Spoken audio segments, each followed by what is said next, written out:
What's going on, ladies and gentlemen? This is Rich of Review Tech USA, and today is Monday, September 19th, 2011. And according to Sony, the PS Vita is not competition for the Nintendo 3DS. During its pre-TGS 2011 press conference yesterday, Sony outlined its plans for the release of the upcoming PlayStation Vita Portable, including the announcement of all 26 launch titles, as well as a December 17th release date for the console in Japan. Speaking to Reuters Japan, Sony Computer Entertainment Japan President Hiroshi Kawano has gone into further detail about Sony's expectations for the Vita. As already revealed, the handheld will ship in two configurations, a Wi-Fi only model and a more expensive version that features both Wi-Fi and 3G. Sony announced yesterday that it will be partnering with Japanese mobile service provider NTT Docomo to provide the 3G service for the PS Vita in Japan, and that the two companies have already decided on a number of prepaid data plans. One of these includes offering a 100-hour prepaid 3G plan for free with the first 500,000 units of the PS Vita sold in Japan. When asked about the sales targets for the two models, Kawano said the 3G model offers new possibilities for games and that he hopes this will be the version of the console that most people buy. When asked about the end-of-year sales targets for the PS Vita in Japan, Kawano said he expects that the first 500,000 units of the portable will sell out very quickly due to the NTT Docomo prepaid plan offer. Regarding Sony's competition with Nintendo's 3DS and smartphones, Kawano replied that internally Sony does not see the 3DS as a direct competitor to the PS Vita because the two products are different, both in looks and price points. Kawano also said he does not regard smartphones as a competitor either. According to the Sony Japan president, gaming is not the main focus of smartphones but merely just a bonus. The PS Vita, on the other hand, is designed for games, with extra features like social networking elements and applications built on top of that. He went on to say that he doesn't believe that people who want to buy a gaming system will go out and buy a smartphone for exactly this reason. Okay, so here we go. A ton of people are going to see this video, think that I just hate Sony, and give it a thumbs down, not thinking about what I'm saying in the video and the fact that I'm just telling it like it is. Look, I have nothing against the Vita. I own two damn PlayStation 3s this generation. Why as an adult would I want to see a division of a company or a piece of hardware fail, especially in this economy? I really do hope that I'm totally wrong and the PlayStation Vita goes on to sell 100 million units. I really do, but I just don't see it happening. And right now, I'm going to tell you why, and let's start off with Sony saying the 3DS is not their competitor. Sony, you have to share the weed that you're smoking with me, because you have to be smoking something for not thinking the only other dedicated console on the market is not your competitor because you're at different price points. First off, between your Wi-Fi model and the 3DS, there's not even $100 difference. And secondly, you're both dedicated gaming consoles. If someone's in the market, they're going to look at both the 3DS and the Vita and think,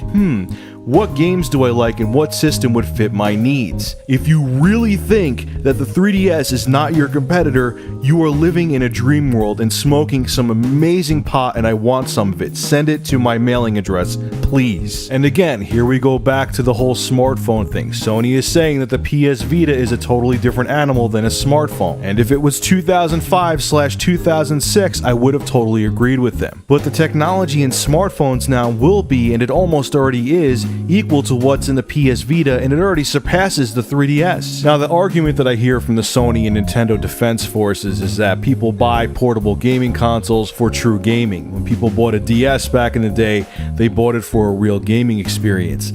I have a big news flash for you.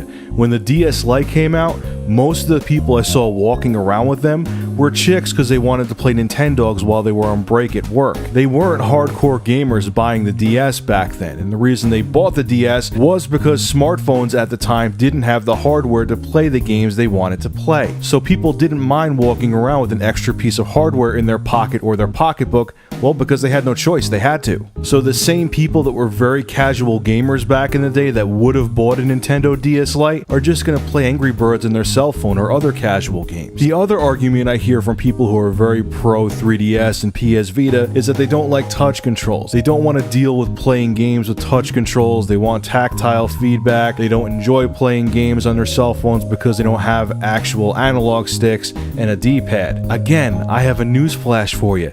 Do you think the Sony Xperia Play cell phone is the last phone that's going to have dedicated gaming controls on it, do you not think that HTC is going to come out with their own phone with dedicated gaming controls? Come on, people, it's right around the corner. It's already here. It's going to happen. And if you have a powerful cell phone with a very good graphics chip and a multi-core CPU, it'll be just as capable of playing a game like Uncharted Golden Abyss that the PS Vita would be. And if you disagree with that, you're living in a dream world. Because at the end of the day, whether it's a home console, your PC, or a smartphone, they're computers, and if they're capable of playing a game, it doesn't matter what logo is on that piece of hardware. It'll play it just fine. You may just have to pause Uncharted to take a phone call in between the game.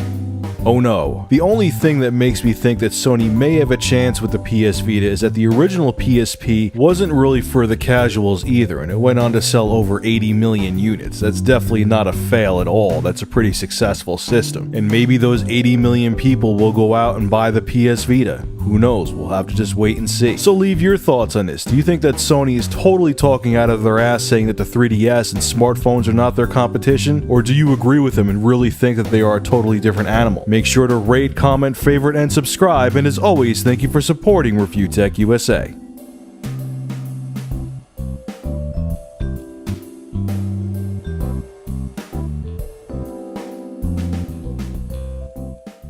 Rich, all you do is talk shit about the PS Vita. What is wrong with you? Shut up. Sony's just trying to make a successful portable product. Leave them alone! Shut up. You're such a bullying, fat, bald bastard. I'm gonna take my PS Vita and shove it up your ass. Only if it's a 3G model.